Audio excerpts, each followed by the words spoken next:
हरगौरी यात्रा बुढ़ीमा मंदिर और सांस्कृतिक कार्यक्रम भक्तों प्रबल भिड़ जोगदेले एसपी और उपजिलापाल इंडियन आइडल सिंगर संगीता पाणी नाच गीत झुलिले दर्शक।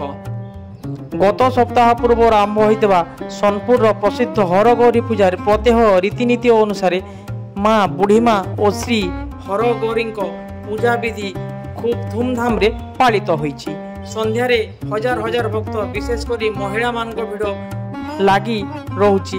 हरगौरी और बुढ़ीमा दर्शन सह सांस्कृतिक कार्यक्रम को उपभोग करने माँ बुढ़ीमा सांस्कृतिक कला मंडप ठारे अनुष्ठित स्थानीय और दूर दूरांतर मेलोडी कलाकार द्वारा रेकर्ड डांस भजन संध्या पारायण सम्बलपुरी मेलोडी कार्यक्रम गीत नाच को विलंबित राति जाए अगणित दर्शक उपभोग करिसंती।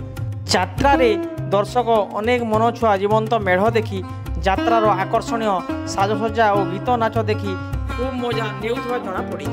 आज हरिओम मेलोडी स्थानीय कलाकार द्वारा सम्बलपुरी गीत नाच कार्यक्रम सुवर्णपुर एसपी श्री नारायण नायक, उपजिलापाल सौम्य रूपा रथ, सांसद प्रतिनिधि सानंद मेहर, विशिष्ट व्यवसायी आशीष कुमार साहू, श्रीवत्स मल्लिक, श्रीराम फाइनान्स जंत सुना, पुलिस कनेस्टेबल संघ सभापति दिनेश मिश्र जोगदे उद्घाटन करथिले।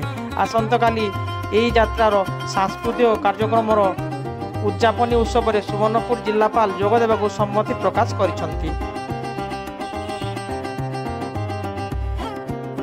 वरिष्ठ सांबादिक दिलीप पात्र सभारे अतिथि को स्वागत करी स्वागत अभिभाषण प्रदान करथिबा बेले यात्रा कमिटीर समस्त सदस्य उपस्थित थे। इंडियन आइडल सिंगर संगीता पाणी को एसपी द्वारा मंच रे संबर्धित करा जायतिला।